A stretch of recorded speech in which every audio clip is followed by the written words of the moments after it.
Segundo bloco dessa nossa aula a respeito dos princípios da execução penal, dando continuidade, já vamos analisar o chamado princípio da não marginalização ou da não discriminação. Devemos iniciar destacando e reiterando que a pessoa presa não pode ser considerada um mero objeto da execução penal, mas sim encarada como sujeito de direitos. Quando falamos do princípio da não marginalização ou da não discriminação, nós temos aqui um diálogo direto com as boas condições carcerárias. E aqui é importante nós lembrarmos que quando falamos de boas condições carcerárias, nós devemos fazer uma oposição, uma objeção bem clara ao princípio chamado de lese eligibility ou lese eligibility. Segundo esse princípio, as condições de trabalho e disciplina na prisão não podem ser tão atrativas quanto o pior emprego possível fora desses estabelecimentos. Este princípio, que foi introduzido, discutido na Inglaterra em 1834, a princípio mais no contexto de condições de trabalho e disciplina, depois ele foi ampliado e mais recentemente ele costuma ser abordado justamente quando falamos num sentido mais amplo das condições carcerárias. De acordo com este princípio, ele legitima um discurso punitivista de que o tratamento das pessoas presas deve ser necessariamente pior do que as condições de vida da classe trabalhadora em meio livre. Nós temos aqui, em um nível mais radical, em um nível aparentemente mais científico, uma idealização daquela mentalidade, daquele imaginário punitivista popular de que quanto pior a prisão, mais ela irá dissuadir as pessoas presas quando egressas do sistema prisional de reincindirem na prática criminosa. Já vimos, porém, na aula anterior que quanto pior as condições carcerárias, mais o cárcere se tornará um ambiente criminógeno. Este princípio da lese eligibility ou lese eligibility não encontra qualquer correspondência na normativa internacional de direitos humanos. Eu trouxe para vocês, primeiro, a regra número 5, parágrafo 1º, das regras de Mandela. Regras de Mandela, para quem não conhece, faremos menções frequentes a ela nas aulas seguintes, então talvez já seja o momento de destacarmos no que consistem as chamadas regras de Mandela. A proteção dos direitos humanos das pessoas presas é um assunto claramente universal. A pessoa que está presa no Brasil, na Angola, na Dinamarca, na África do Sul, nos Estados Unidos ou na Venezuela, ainda que possamos admitir algumas variações, algumas graduações de condições carcerárias, devemos estabelecer que há, pelo menos, um mínimo existencial que deve ser observado em todos os países do mundo. As condições carcerárias são um assunto universal e não um assunto submetido a um relativismo cultural dos países ou dos estados. Diante disso, bem no início dos trabalhos da Organização das Nações Unidas, que foi criada em 1945 pela Carta das Nações Unidas, depois veio a Declaração Universal dos Direitos Humanos em 48, 7 anos depois, 1955, reconhecendo esse objeto de preocupação internacional que não pode ser algo submetido à soberania, a um ideal de soberania absoluta dos Estados nacionais. Em 1955 foram adotadas as regras mínimas das Nações Unidas para o tratamento dos reclusos, que em 2015 foram atualizadas em um evento celebrado na África do Sul. E daí, essas regras mínimas da ONU receberam em 2015 o nome de Regras de Mandela, também em homenagem a Nelson Mandela, que ficou tantos anos preso de forma injusta. As Regras de Mandela é um documento bem completo sobre os direitos humanos das pessoas privadas de liberdade. em praticamente todos os assuntos de direito de execução penal, vamos encontrar alguma correspondência nas regras de Mandela. Regras estas cuja natureza vinculante é muito discutida. Por qual motivo? Não é um tratado, não é um documento que juridicamente teria natureza vinculante.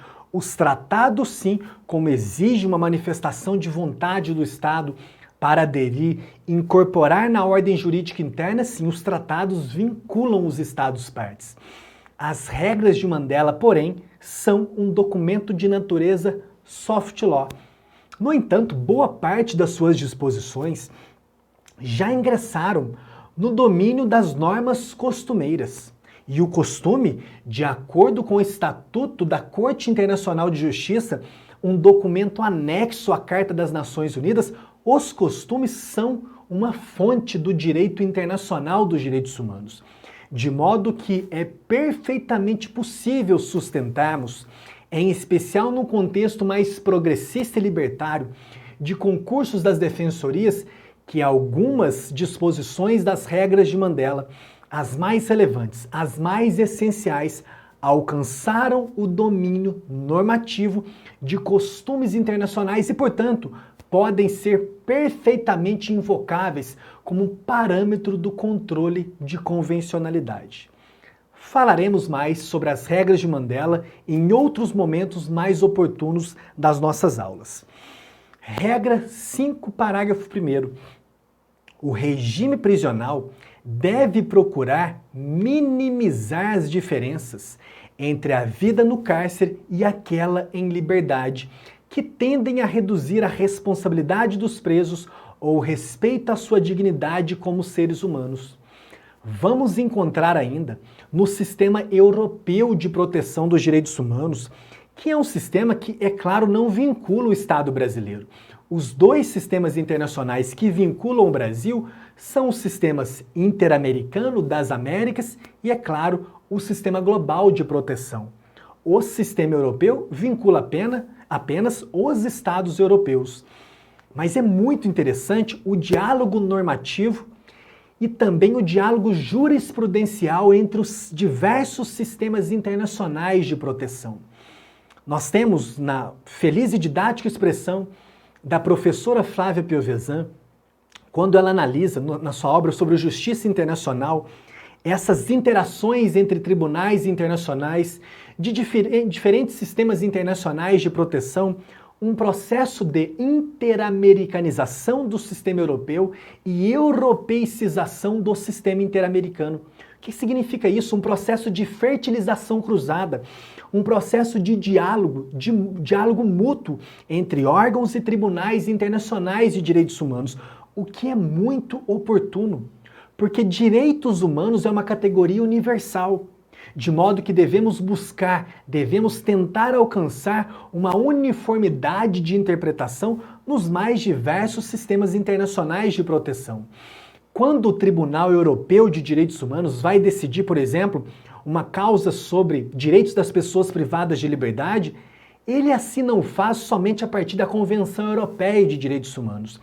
Ele analisa a normativa do sistema global, a jurisprudência dos órgãos de tratado do sistema global, a exemplo do Comitê de Direitos Humanos, do Comitê contra a Tortura, ele analisa a jurisprudência da Corte Interamericana e assim também ocorre reciprocamente quando a Corte Interamericana vai decidir, em que ela dialoga constantemente com a jurisprudência do sistema europeu.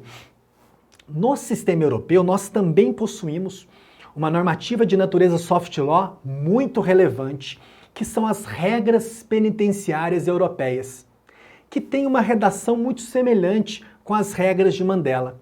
As regras penitenciárias europeias foram atualizadas, revisadas no ano de 2020 e a regra número 5 estabelece o seguinte: vejam que oposição, que objeção clara a este princípio da lès eligibility.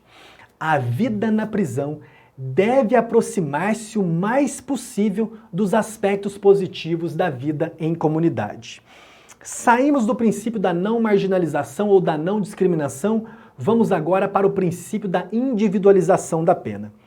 O princípio da individualização da pena Ele opera a partir de 3 fases ou 3 modalidades. A pena deve ser objeto de individualização na sua cominação no tipo penal, na sua aplicação pelo juiz sentenciante e também na fase da sua execução pelo juízo ou pelos juízos das execuções penais. Consequências deste princípio para a execução penal conforme a doutrina do Roig.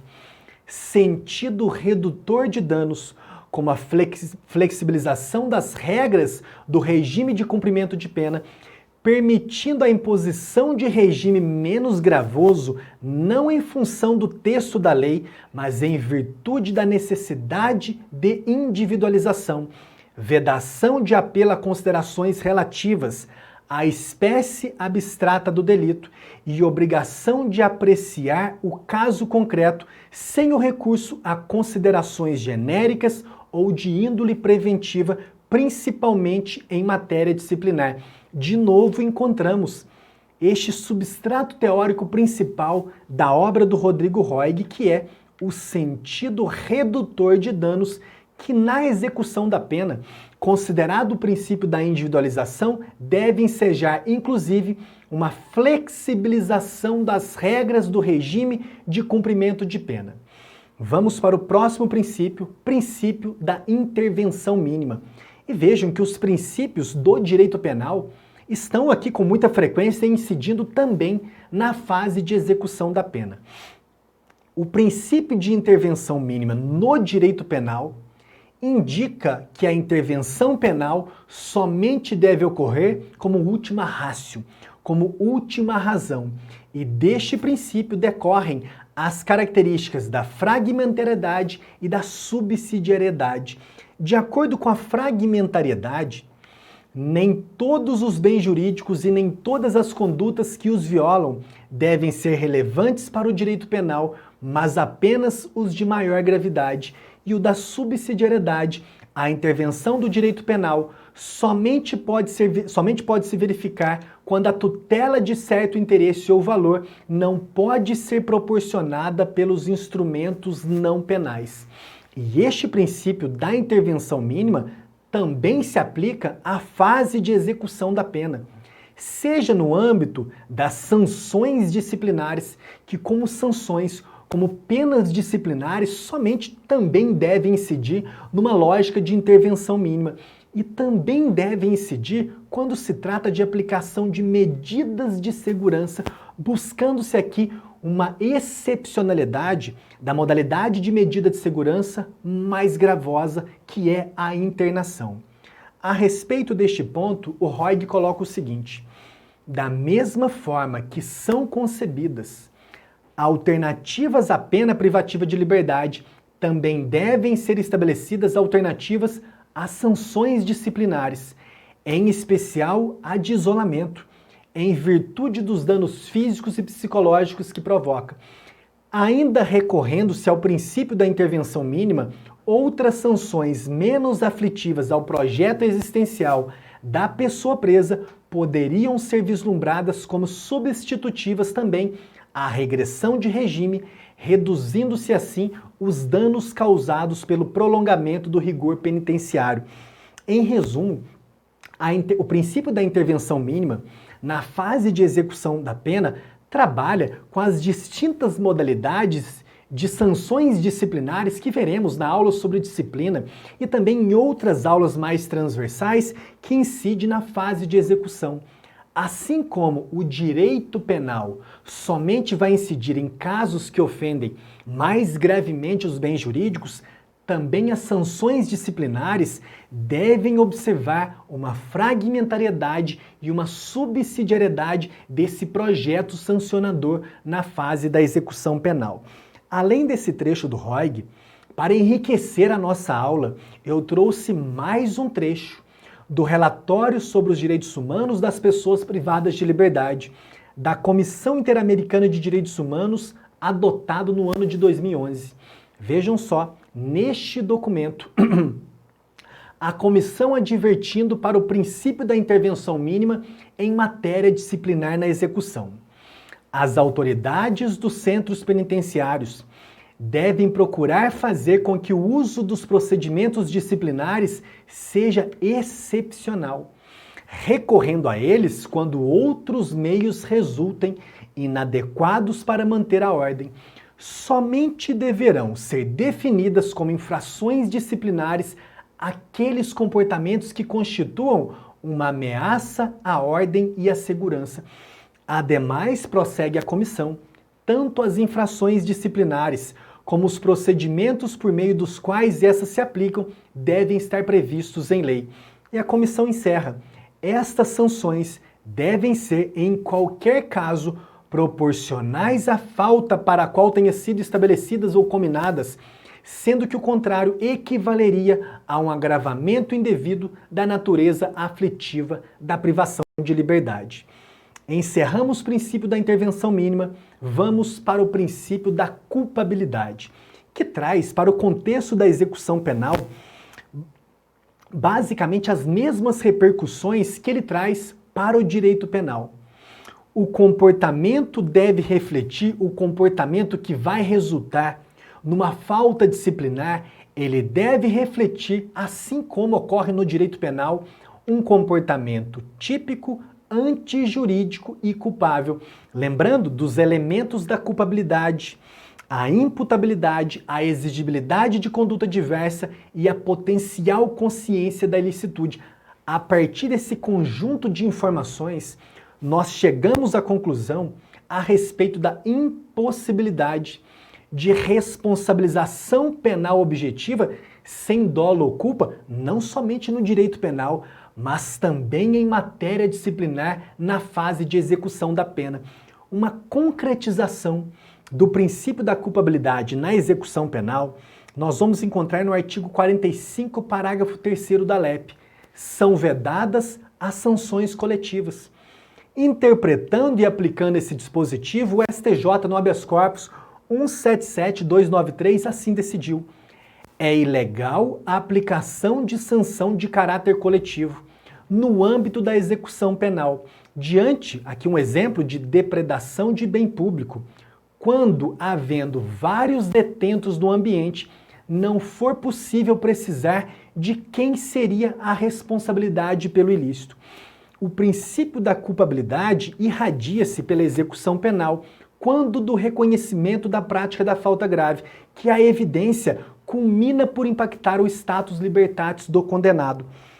Raciocinando a partir do princípio da culpabilidade, a imposição, o mero processamento por faltas graves, ele deve observar a responsabilidade pessoal e direta do apenado.